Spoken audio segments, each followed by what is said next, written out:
And we're back. Emerson's back with us. Emerson, hello. Nick. Hello, good evening. Nick's with us. Good morning. To top it all off, national championship. Emerson, the national championship last night. Did you watch it? I did not. Why? No, I boycotted it. What? You what? I boycotted it. Why'd you boycott it? I don't know. I just didn't feel like it's the same thing over and over again. I kept up with it on my phone on ESPN. But you didn't watch it. I didn't watch it. Were you busy? No. Yeah, I was moving stuff around. I was like switching. He wasn't around, busy. So You just didn't watch it. I was busy. What? He was I staying doing some other productive. He stuff. just didn't feel like watching the game. Okay. Yeah. Okay. I'm happy. I will say I'm happy Georgia won just because Alabama didn't win. So what he's saying is he's happy that Alabama lost. He's not happy that Georgia won. He's happy that Alabama lost. Correct. I feel that same way because I could personally care less about the game. I watched about the first half, and it was 6-9. Okay, it was just a completely defensive game, and I was falling asleep. Two teams that I could care less about, and I would agree. Yeah. Alabama lost, so it was a good night, I suppose. If America wins when Alabama loses. If Alabama would have won that game, that would have given Nick Saban 7 national championships, and that's the same amount that Oklahoma has as a program. 7. I'll tell you this: Nick Saban is probably he is the best coach of all time in college football. Without a doubt. 100%. Without a doubt. The GOAT. Yeah, I'm still kind of sore at Georgia from that Rose Bowl loss, but it's okay. I was cheering for him. I watched the whole game. I watched the entire game, guys. You should be proud of me. And I watched it because it was the national championship. That's the only reason why I watched it. Was it worth it? Was it honestly worth it? I mean, I'm not going to get those 4 quarters back in my life. It was a good game, though. It was until like the end, and they got the pick 6, and they took it all the way back. So. The turning point was like the 40-yard bomb in the end zone, and then Georgia just kind of pulled away with it from there. Yeah. I will say it's poetic justice that the Heisman winner throws a pick 6. He had multiple picks in that game, too, so he kind of showed that he was a freshman, and he's still trying to adjust to all the 5 stars. Even Saban can't outrun the Heisman curse. Let's not forget. I mean, he outdid it a couple times. Alabama only scored 1 touchdown. It was a touchdown to their tight end, and then they went for a 2-point conversion, which I think they were 4 for 4 in the entire season, and they missed it, and then that's all she wrote. Yeah. Also, I mean, man, prayers up to that, what was his name, Jameson, tore his ACL. That's right. What's his name? The Bama wide receiver. Dude, yeah. That's unfortunate. It really is. All the Alabama fans are talking shit, saying they would have won if he wasn't hurt. Well, screw you guys. Colt McCoy got hurt in 2009 in the national championship, and shit happens. So whatever, Props to Georgia. Yeah. Good season from Georgia. Good season from Alabama too. I mean, DeMarco Murray broke his collarbone, like the last drive of the Big 12 championship before Oklahoma went to the national championship against Florida. So, was it his collarbone? Yeah, it happens. Yeah, he broke his collarbone. So he couldn't play in the Natty. And it was just he didn't suit up at all for the Florida game. It was just Chris Brown then. Yeah. Okay. And Moses Madu, that was the top running back core. He did. He played 2. Anyways, hey, let's get on to some guys that have transferred to Oklahoma. Let's do that. So, before we start, whoever's watching this, I know half of you guys get pissed off when we talk about players transferring out, things going on at USC. It's off season. If you don't want to hear any of that, turn it off. Whatever. Or you guys can keep watching it, and you guys can talk shit in the comments to me, whichever one you want to do. So let's begin. We're just doing our best to keep you informed. So you gotta deal with the transfer portal nowadays. Exactly. You know, bad views and bad comments, they're still views and still comments. So Whatever. Okay. Anyway. Don't care. We love the hate. Exactly. So to top it all off, it's not official, but it's looking like Caleb Williams and Mario Williams are going to go to USC. It's looking like that. Would it surprise you in any fashion if they No. went to USC? Not one bit. They've both been spotted in USC. They were recruited by Lincoln Riley. Why wouldn't they? Okay. That's where they're going. It's not official, but right on your calendar, Caleb Williams, Mario Williams, linking back up with the old Lincoln Riley. Okay. Emerson? Yeah, I would not be surprised. I mean, it seems like they're going to try to take advantage of the most lucrative NIL deal as well as get the most development, and obviously Lincoln Riley is in a position to offer both of those things. Okay. So, and they already have a relationship, already know the offense. I mean, why wouldn't you? I mean, Understandable. I don't know. Whatever. Now- So just prepare yourself, Sooner Nation. Don't be if you're still clinging on to any chance of hope. Get rid of it as far as Caleb Williams is concerned, because you're just going to do yourself a favor in the end. And You're going to hurt yourself. You know, put all your faith into the defense that Brent Venables is going to establish, and you know, Dylan Gabriel coming in and knowing the system with Jeff Levy. So I mean, that gives Oklahoma's offense a running start. Here's a little side note. The last time Oklahoma had a left-handed quarterback that won the national championship, Josh Heupel. True. So Hey, here's another side note. The lesser of the quarterbacks last night won the national championship. Adios, Caleb. Have fun at USC. See you, Mario Williams. You guys have fun. We'll see you. We'll see you some other time, hopefully. yeah, there you go. Hopefully, you know, I would. You know, Nick was saying the other day he'd like to see Oklahoma square up with USC, maybe in a New Year's Six Bowl or a semifinal game down the road. Dude, I would love it. I would love it. So I get why Caleb Williams is going. You know, you got to do what you got to do, but it does piss me off because I'm an OU fan. I'm human, whatever. It pisses me off, but I understand it. You know, totally understand it. Anyway, let's move on. Well, speaking of transfer portal, Latrell McCutcheon also announces he's entered the portal as of today. So, you know, he played 1 year with the Sooners. He obviously got a lot of playing time and a lot of run early in the year. You know, he made some plays. He's obviously a very aggressive corner at the line of scrimmage. So, hopefully you can keep him. But again, you know, I don't know how optimistic you want to be about that. So At this point, it is what it is. If they want to leave, let them leave. We got some talented guys coming in from this 22 class that, in my eyes, are just as good. Excuse me. Robert Spears Jennings, looking like he's going to be playing corner. I'm sure of it. Has just completely torn it up at the All-American game. And he was the absolute fastest guy there on laser timers. Ran a 4.49. And he got some kind of award from one of the biggest names that runs that All-American game.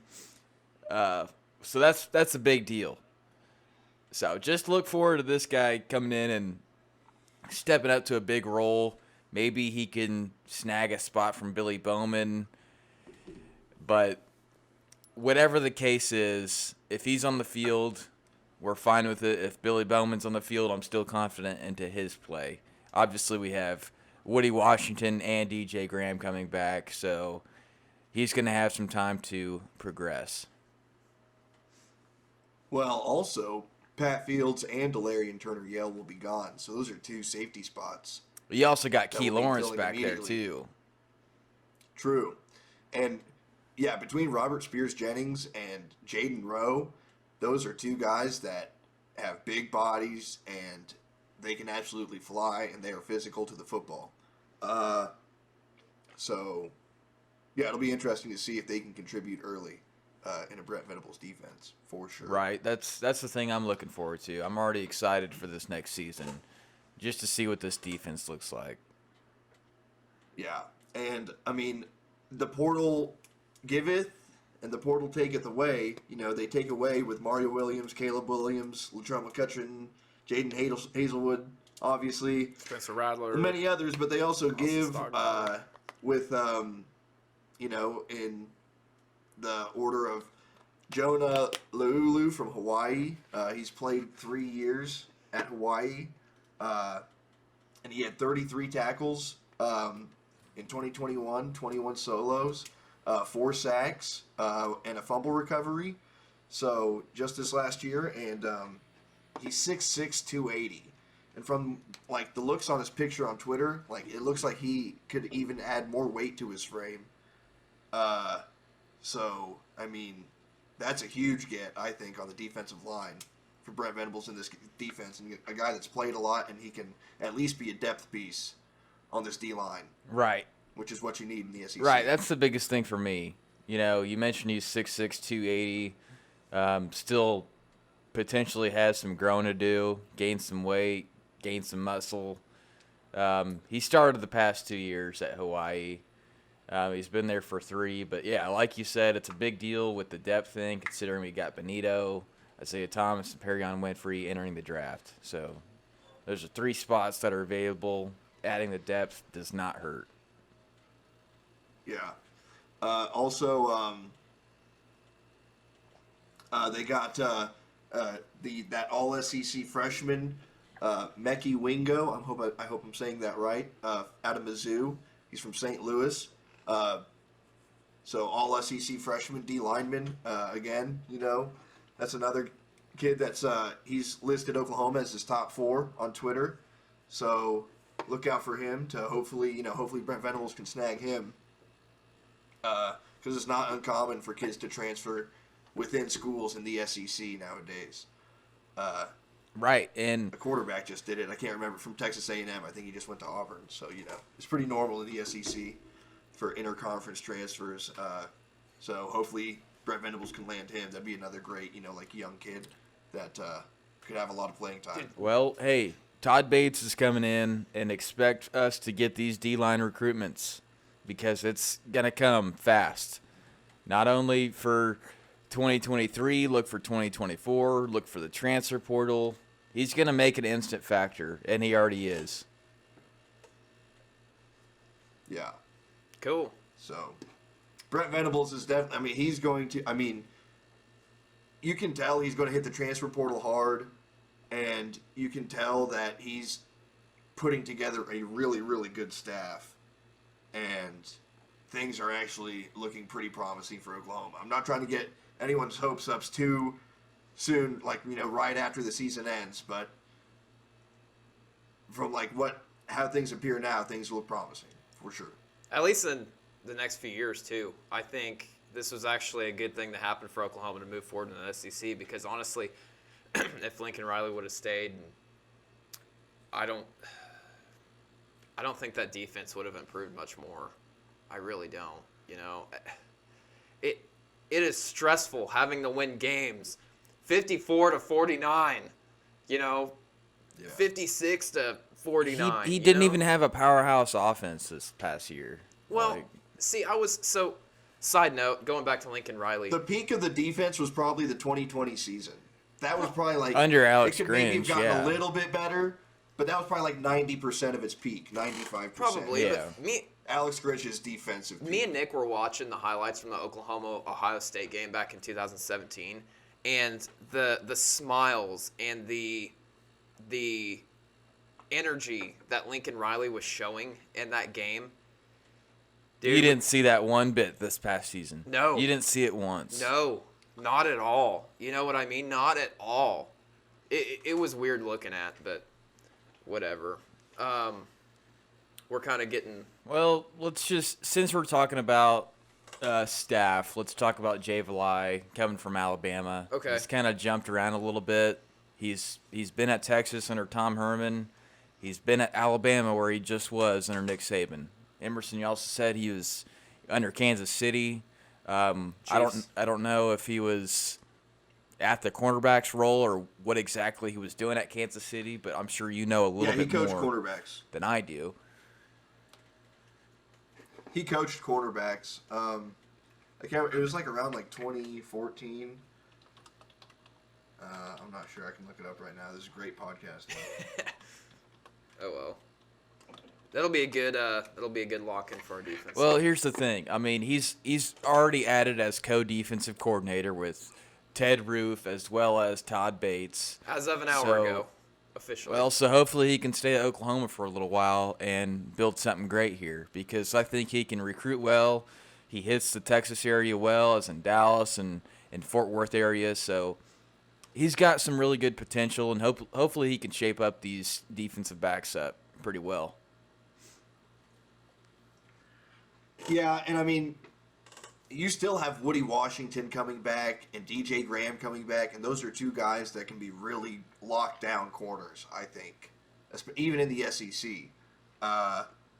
with some good coaching. You got to remember, Roy Manning, the cornerbacks coach this year, has never played or coached cornerbacks before. He's never even played the position. So keep that in mind when you think about the cornerback development, the past year or two. I will say, if you're going to be a defensive backs coach, you got to come every day with a lot of energy. And you can't not know what you're talking about, and you can't not know the scheme. You got to know down and distance. Hopefully Jay Valai is one of those guys, and it sounds like he is.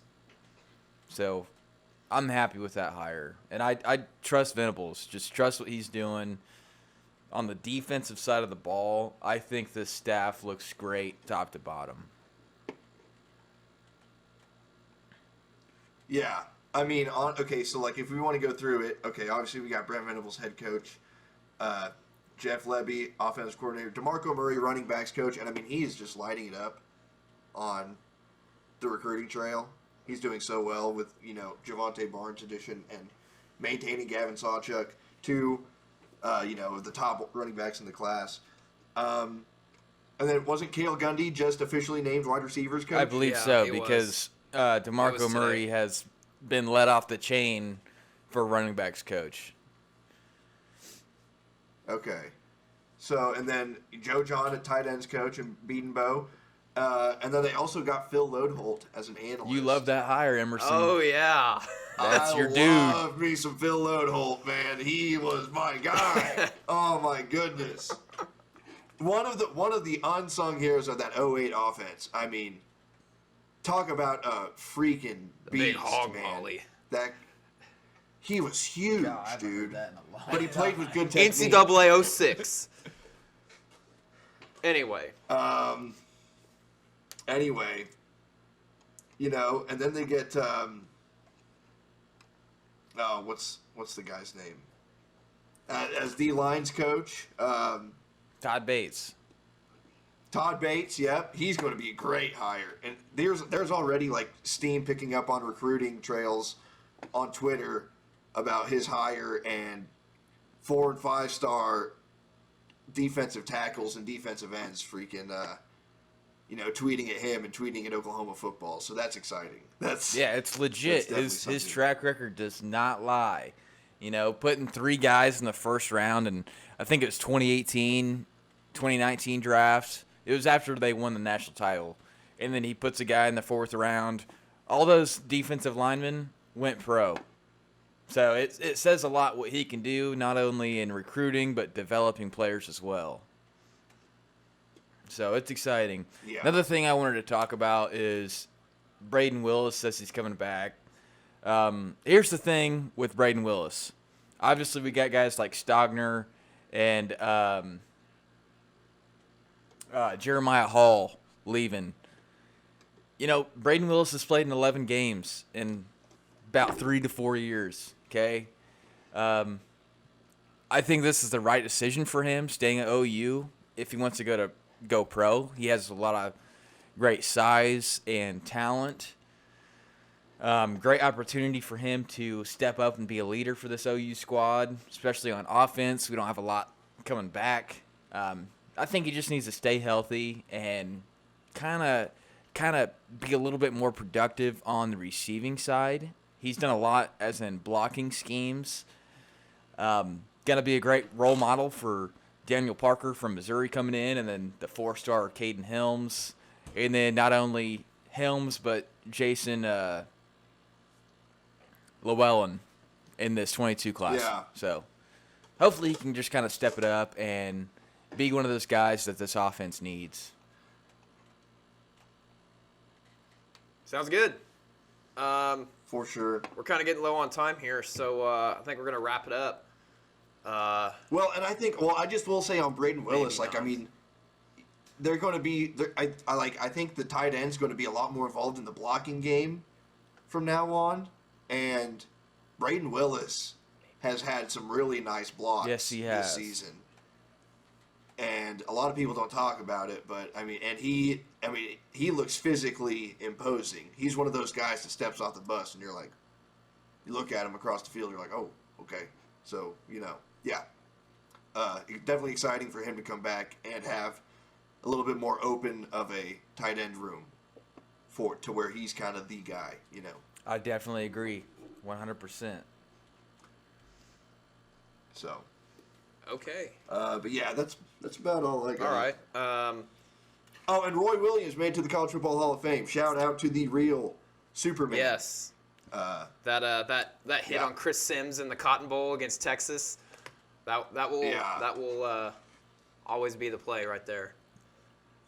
Man, if you just watch some of Roy Williams' highlights, man, he was just so physical, and he just hit he would light dudes up. He's great. Very impressive. I know it's before my time, but still. Anyway. Nick, do you have anything? That's pretty much it. That's pretty much all I got. So. Okay. Emerson, do you have anything? No, that's all I got. Boomer Sooner. Boomer Sooner. All I got is just remember the only Heisman Trophy winner from Oklahoma State, Barry Sanders, was 0-3 against Oklahoma. So, just a little piece of information for you guys. Boomer Sooner, we will see you guys later.